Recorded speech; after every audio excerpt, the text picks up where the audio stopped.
آقا صلی اللہ علیہ وسلم کے دیوانوں، بڑی معذرت کے ساتھ اگر میرے جملے برے لگے تو معاف کرنا۔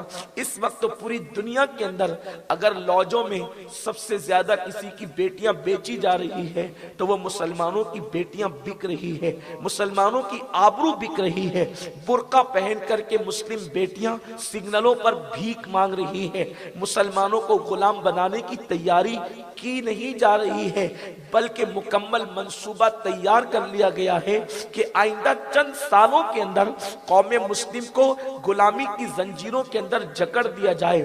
آنے والی نسلوں کا حال اللہ رحم و کرم فرمائے کہ اللہ اکبر ہماری نسلیں آزاد رہ بھی سکے گی یا نہ رہ سکے گی۔ اللہ اکبر ان سارے حالات کے اندر جبکہ مسلمان لٹ رہا ہو، جبکہ مسلمان پٹ رہا ہو، جبکہ مسلمان تباہی کے دہانے پر پہنچ چکا ہو، جبکہ مسلمانوں کو کوئی جائے پناہ نہ ہو، جائے امان نہ ہو، ایسے وقت میں اس امت کو عزت و وقار کے ساتھ زندگی گزارنے کی راہ کیسے مل سکتی ہے؟ امت کو تباہی کے دہانے سے نکال کر کے کامیابی کی شاہراہ پر کیسے گامزن کیا جا سکتا ہے؟ میرے آقا صلی اللہ علیہ وسلم کے پیارے دیوانوں، اگر اس فلسفے کو گزشتہ صدی میں کسی نے بیان کیا ہے تو وہ امام اہل سنت امام احمد رضا خان محدث بریلوی کی ذات ہے۔ میرے پیارے آقا علیہ السلام کے دیوانوں، امام سے محبت اس لیے کی جاتی ہے، امام کے تذکرے اس لیے کیے جاتے ہیں کہ امام احمد رضا نے جتنے عناوین پر محنت کی ہے ان سارے عناوین کی جان اللہ اکبر جو ہماری دنیاوی اور اخروی کامیابی کے لیے صرف ایک عنوان کافی ہے۔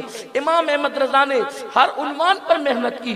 وہ مصلح بھی ہیں، وہ فقیہ بھی ہیں، وہ محدث بھی ہیں، وہ مفکر بھی ہیں، وہ مدبر بھی ہیں، وہ اپنے وقت کی عظیم خطیب بھی ہیں، وہ اپنے وقت کی عظیم ادیب بھی ہیں، وہ اپنے وقت کے عظیم شاعر بھی ہیں، وہ اپنے وقت کے عظیم ماہر علوم ارضیات بھی ہیں، علوم فلکیات بھی ہیں، ریاضی کے علوم کے بھی ماہر ہیں، سائنسی علوم کے بھی ماہر ہیں، علم تصوف کے بھی ماہر ہیں۔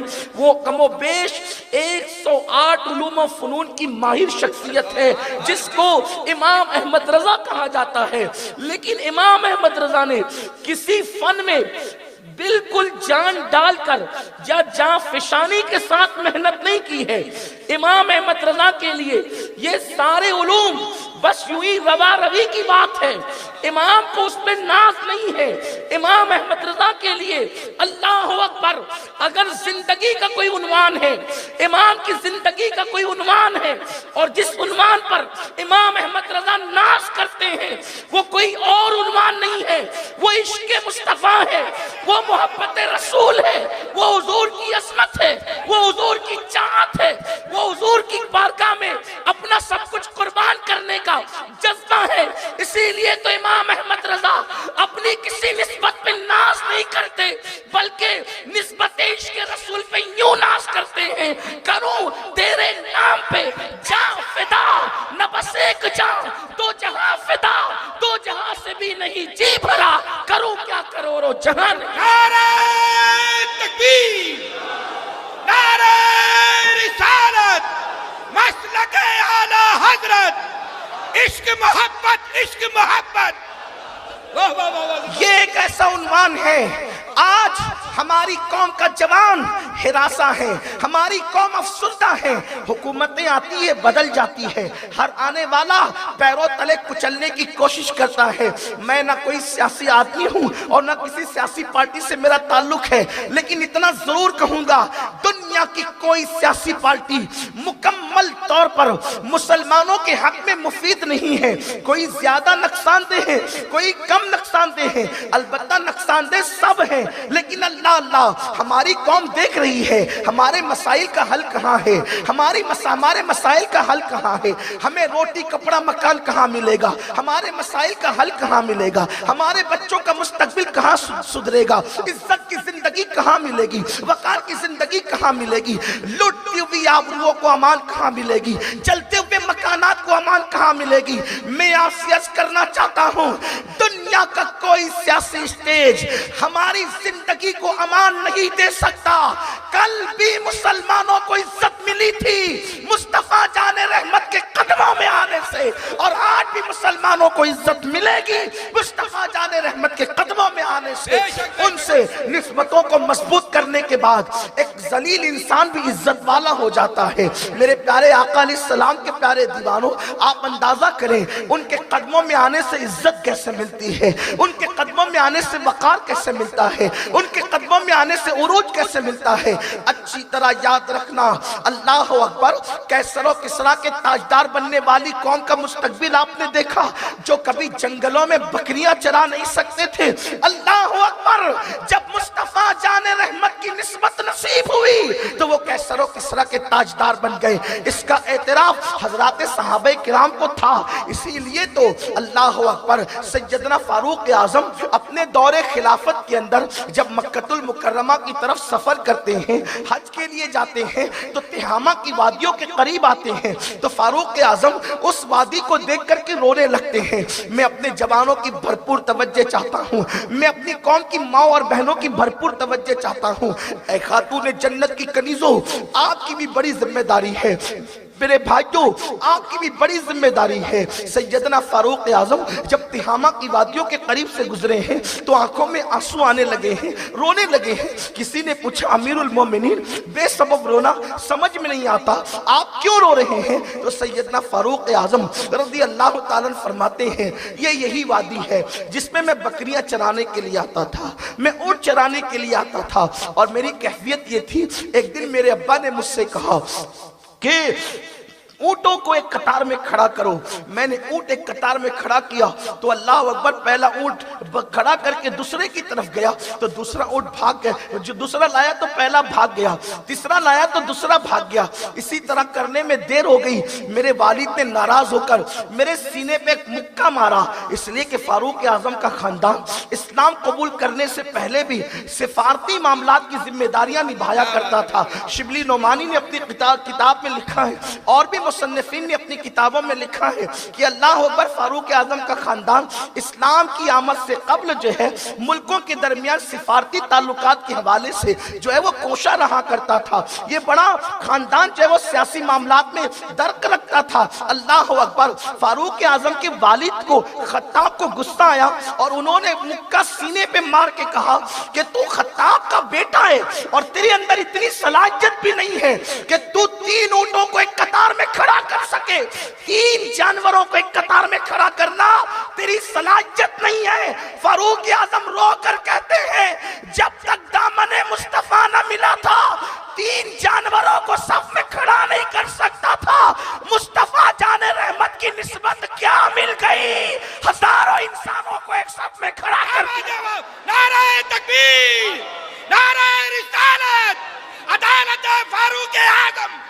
میرے پیارے آقا صلی اللہ علیہ وسلم کے دیوانوں، پتہ چلا کہ مصطفیٰ جان رحمت کی نسبتیں انسان کو کتنا بلند کرتی ہے۔ کیا آپ کو مکے کی تاریخ پتہ نہیں؟ وہ بلال اللہ اکبر جو غلامی کی زنجیروں میں جکڑے ہوئے تھے، لیکن جب مصطفیٰ جان رحمت کی محبت سے سرشار ہوئے تو وہی بلال کعبے کی چھت میں نظر آ رہے ہیں اور کعبہ ان کے پیروں کے نیچے نظر آ رہا ہے۔ اللہ اکبر، یہ بلندیاں کون عطا کرتا ہے؟ بلکہ کعبے کی چھت تو اپنی جگہ، یہ بھی دنیا سن رہی ہے مصطفیٰ جان رحمت سے کہ صبح صبح میرے آقا بلال سے کہتے بلال آج رات میں جنت گیا تھا تو میں نے اپنے آگے آگے تیرے پیروں کی آہٹ کو سنا ہے، آخر وہ کون سی چیز ہے جو بلال کو جنت میں مصطفیٰ جان رحمت کے آگے چلا رہی ہے؟ کیا بات ہے، واہ واہ واہ واہ، بحیثیت غلام آگے چلا رہی ہے۔ میرے پیارے آقا علیہ السلام کے دیوانوں، ماننا پڑے گا وہ نسبت مصطفیٰ ہے، وہ محبت رسول ہے، وہ عشق رسول ہے۔ امام احمد رضا نے پوری زندگی یہی فکر دی کہ تم سب سے کٹ کر اپنے آقا کے ہو جاؤ، حضور سے ایسا عشق کرو، حضور سے ایسی محبت کرو جیسی محبت کرنے کا حق ہے، حضور سے ایسا عشق کرو جیسا عشق کرنے کا حق ہے، اور صرف تمہیں عاشق رسول مت بنو بلکہ اپنے بچے کے دل میں محبت رسول پیدا کرو، عشق رسول پیدا کرو۔ امام احمد رضا نے ساری زندگی یہی درس دیا۔ وہ اپنے وقت کا کیسا عاشق رسول تھا کہ جو سوتا تھا تو بھی محبت رسول میں ڈوب کر اور اپنے وجود کو بشکل محمد کر کے جو ہے وہ اللہ اللہ سر کے نیچے ہاتھ رکھ کر کونی کو باہر نکال کے کمر کو سمیٹ کر پیروں کو سمیٹ کر کہ بشکل محمد بن جائے. اور پھر کہتے بھی ہیں کہ میں نے حدیث پاک میں پڑھا ہے کہ جب کوئی اس شکل سے سوتا ہے تو ہزاروں فرشتے اس وقت کھڑے ہو کر اس کے لیے مغفرت کی دعا کرتے ہیں. میرے پیارے آقا صلی اللہ علیہ وسلم کے دیوانوں، صرف ایک بات آپ سے پوچھنا چاہتا ہوں. اللہ اکبر، اگر مصطفیٰ جان رحمت کی نام کی شکل انسان اپنے وجود کو دے دے تو سونے والے پر ہزاروں فرشتے پہرا دیتے ہیں. آپ سب کی توجہ چاہتا ہوں، اگر جسم کو سوتے وقت بشکل محمد کی شکل دے دے تو ہزاروں فرشتے تمہاری حفاظت کے لیے کھڑے ہوتے ہیں. اگر انسان اپنے کردار کو مصطفیٰ جان رحمت کے کردار میں مکمل ڈھال لے تو دنیا کی کون سی طاقت ہے جو تمہارا بال بیکا کر سکتی ہے، تمہاری طرف آنکھ اٹھا سکتی ہے. یاد رکھنا، انقلاب آوارہ لوگوں کے ذریعے سے نہیں آتا، انقلاب عیاش لوگوں کے ذریعے سے نہیں آتا، انقلاب زانی اور شرابیوں کے ذریعے سے نہیں آتا، انقلاب تو عاشقوں کے ذریعے سے آتا ہے. میرے پیارے آقا صلی اللہ علیہ وسلم کے پیارے دیوانوں، امام اہل سنت سیدی اعلیٰ حضرت کا سب سے بڑا کارنامہ یہی ہے کہ انہوں نے امت محمدیہ کے دل میں عشق رسول کی جو چنگاری 1857 کے بعد بجھانے کی کوشش کی گئی تھی، میرے امام نے از سر نو اس کو ہوا دے کر کے، اس کو روشن کر کے شعلہ جوال بنانے کی کامیاب کوشش کی ہے. یہی وجہ تو ہے عاشقان رسول جب خراج پیش کرتے ہیں تو یوں پیش کرتے ہیں: ڈال دی قلب میں عظمت مصطفیٰ سیدی اعلیٰ حضرت پہ لاکھوں سلام. وہ امام کیسا امام ہے، اللہ اللہ. آئیے ذرا ان کا عشق رسول دیکھیں، ان کی محبت رسول دیکھیں. میرے پیارے آقا علیہ السلام کے دیوانوں، کہتے ہیں کہ جب زلیخا کو جناب یوسف علیہ السلام سے محبت ہو گئی تو زلیخا اپنے ہار کو بھی یوسف کہہ کے پکارتی تھی، اپنے کان کی بالیوں کو بھی یوسف کہہ کے پکارتی تھی، اپنے پانی پینے کے گلاس کو بھی یوسف کہہ کے پکارتی تھی. لوگوں نے کہا وہ ہر چیز کو یوسف کہتی تھی، لیکن صوفیہ کہتے ہیں نہیں نہیں، اس لیے کہ دوئی جو ہے وہ منافقت ہے، وہ محبت نہیں ہے. جہاں پر دوئی ہوتی ہے وہاں پر محبت نہیں ہوتی. جہاں عشق ہوتا ہے، عشق بڑا باغیرت ہوتا ہے. یار عشق تو اتنا باغیرت ہوتا ہے کہ وہ سب سے کٹا کر کے صرف محبوب کا بنا کر کے رکھتا ہے. تو آخر گلاس کو یوسف کہنا یہ عشق زلیخا کی توہین ہے. اللہ اکبر. ہار کو یوسف کہنا یہ عشق کی توہین ہے. تو آخر پھر وہ ہار کو گلاس کو یوسف کیوں کہتی تھی؟ وہ ہار اور گلاس کو یوسف نہیں کہتی تھی، حسن یوسف میں اتنی فنا ہو گئی تھی کہ وہ گلاس دیکھتی تھی تو جلوہ یوسف نظر آتا تھا، وہ ہار دیکھتی تھی تو جلوہ یوسف نظر آتا تھا، وہ درخت دیکھتی تھی تو جلوہ یوسف نظر آتا تھا. اللہ اکبر. اس فنائیت کی کیفیت کو اگر دیکھنا ہے تو آئیے میرے امام کی زندگی میں دیکھیں. میرے آقا فرماتے ہیں لا یؤمن احدکم حتی اکون یقال انہو مجنون. اس وقت تک کوئی کامل مومن نہیں ہو سکتا جب تک اس کے عشق رسول کو دیکھ کر لوگ اس کو پاگل نہ کہنے لگے. اللہ اکبر. یعنی عشق اس منزل پر پہنچے کہ لوگ اس کو پاگل نہ کہنے لگے، اس وقت تک وہ کامل مومن نہیں ہو سکتا. آؤ آؤ ذرا دیکھو، یہ امام اہل سنت کی فکر آپ کو بتا رہا ہوں. جب کوئی بندہ اللہ اکبر کعبۃ اللہ کی طرف جاتا ہے اور جانے کے بعد وہ چاہے زمزم پہ پہنچتا ہے اور زمزم پیتا ہے، سچ سچ بتانا، اپنے دلوں پہ ہاتھ رکھ کر سنی و ایمان لگتی کہنا آپ بھی گئے ہم بھی گئے. زمزم پہ پہنچے تو وہاں یاد کس کی آئی؟ جناب اسماعیل علیہ السلام کی. اس لیے کہ زمزم ملا جناب اسماعیل علیہ السلام کی وجہ سے ملا، ان کی ایڑیوں کے صدقے میں ملا. لیکن یہ امام کیسا فنافر رسول ہے، اللہ اکبر، کہ زمزم پہ پہنچ کر بھی ان کو ابر اسماعیل بعد میں یاد آتے ہیں، پہلے محبوب کا جلوہ نظر آتا ہے اور یوں گنگناتے ہیں ان کو بے مانگے ملا، ان کو رگڑ کر ایڑیاں، انداز تو دیکھے، ان کو بے مانگے ملا، ان کو رگڑ کر ایڑیاں. صاحب کوثر کے ہمسر صاحب زمزم نہیں، انہیں کوثر مانگے بغیر ملتا ہے، انہیں زمزم ایڑیاں رگڑ کر کے ملتا ہے. ان کو بے مانگے ملا، ان کو رگڑ کر ایڑیاں بیٹیاں صاحب کوثر کے ہمسر صاحب زمزم نہیں. اللہ اکبر. جب لوگ کعبۃ اللہ شریف کی زیارت کرتے ہیں، کعبہ دیکھتے ہیں، تو لوگوں کو جناب ابراہیم و اسماعیل کی قربانیاں یاد آتی ہے نا کہ کتنی محنت کی ہے باپ بیٹوں نے مل کر کے، کیسے عمارت تعمیر کی ہے. لیکن یہ عشق و محبت کا امام ہے. لوگ کہتے ہیں ایک بریلی کے پٹھان کا اتنا ذکر کیوں؟ تو ہم بتاتے ہیں ہم نسب اور خطے نہیں دیکھا کرتے، نبی کا جو غلام ہے ہمارا وہ امام ہے.